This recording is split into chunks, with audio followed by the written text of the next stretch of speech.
ធម្មតាពេលដែលកូនរបស់យើងគាត់មានបញ្ហាសន្លឹកតិចឬខំណាម៉ាក់ទាំងអស់គ្នាតែនៅមកសិក្សាហៅគ្រីមលាបដើម្បីបំបត្តិស្នាមឬក៏ទទួលលំអស់រោនៅលើស្បែករបស់គាត់ដែរហើយខ្ញុំឃើញថាភាគច្រើនគាត់ចង់បានគ្រីមដែលមនុស្សធំលាបនឹងយកទៅលាបឲ្យកូនរបស់គាត់ដែរការដែលទាមទារយកគ្រីមរបស់មនុស្សធំយកទៅលាបឲ្យកូនក្មេងគឺជារឿងអត់ត្រឹមត្រូវទេហើយអាចបង្កបញ្ហាធ្ងន់ធ្ងរដល់ស្បែករបស់កូនរបស់យើងថែមទៀតពីព្រោះថាគ្រីមដែលយើងលាបទៅលើមនុស្សធំគឺគេតម្រូវទៅលើស្បែករបស់មនុស្សធំគឺគេអត់តម្រូវទៅលើស្បែករបស់កូនក្មេងទេអញ្ចឹងបើសិនជាយើងយកទៅប្រើប្រាស់វាអាចធ្វើទទួលរោលលើស្បែករបស់កូនយើងថែមទៀតអញ្ចឹងគឺជារឿងសំខាន់ម៉ាក់ទាំងអស់គ្នាត្រូវសួរនាំតាក់ទងជាមួយនឹងពពួកគ្រីមណាឬក៏ gel ណាដែលលាបបានសម្រាប់តម្រូវទៅលើស្បែករបស់កូនក្មេងហើយសម្រាប់ម៉ាក់ដែលមានបញ្ហាឬកូនរបស់យើងមានបញ្ហាសត្វល្អិតតិចឬខាំហើយគាត់អាសាហើមពោះឈឺពោះសម្រួលទៅដល់ខ្យល់ដង្ហើមរបស់គាត់បានស្រួលឲ្យគាត់គេងលក់ស្រួលហ្នឹងណាម៉ាក់ទាំងអស់គ្នាអាចរកជាមួយនឹងពពួក Bio Gel នេះបានពីព្រោះថា Bio Gel នេះគឺផ្សំមកពីជីអង្កាមការមហាហ៊ីងផ្សំពីប្រទាលកន្ទុយក្រពើដែលសុខភាពសម្រាប់កូនតូចហើយប្រើបានចាប់ពីក្មេងទៅតែកើតរហូតដល់ក្មេងធំហើយមួយវិញទៀតការប្រើប្រាស់យើងអាចប្រើបានមួយថ្ងៃ2ទៅ3ដងសម្រាប់ការប្រើប្រាស់ទៅលើក្មេងដែលជួយសម្រួលទៅដល់ការដកដង្ហើមហើយគាត់គេងលក់ស្រួលណា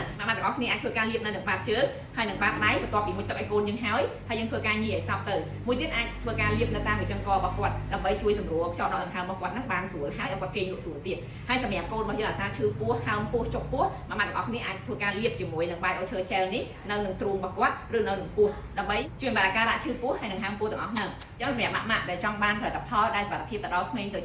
ម៉ាក់ទាំងអស់គ្នាកុំភ្លេចធ្វើការជឿរកជាមួយនឹង Bio Gel ហើយអាចរកទិញបាននៅគ្រប់អសស្ថាននានាឬក៏អាចឆាប់មកកាន់ពេកអសស្ថានយួរជាស្នាហើយយើងធ្វើការណែនាំលម្អិតពីការប្រើប្រាស់ឲ្យបានត្រឹមត្រូវ